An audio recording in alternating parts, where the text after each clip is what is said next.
kuulutas kalender ja kompaniisse saabus 3-kordne marketender.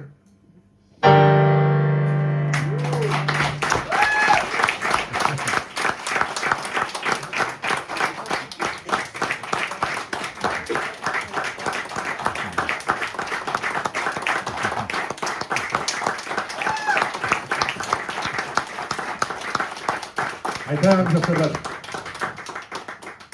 Mõned tekstid olid täna ka Priit Aimlalt, selle tõttu ma julgen ka tema lausega lõpetada, te teate seda lauset. Aga toredasti kõlab ta ikka nii hästi kui praegu, ei ole mind vastu võetud mitte kuskil. Terve tänase päeva jooksul. Aitäh! Jääge rõõmsaks, sest nagu Oskar Luts oma Paunvere apteekri suu läbi ütleb, rõõmus meel on 90% ristiusust. Ja minge kuulake ilusaid kontserte. Aitäh, kohtumisega.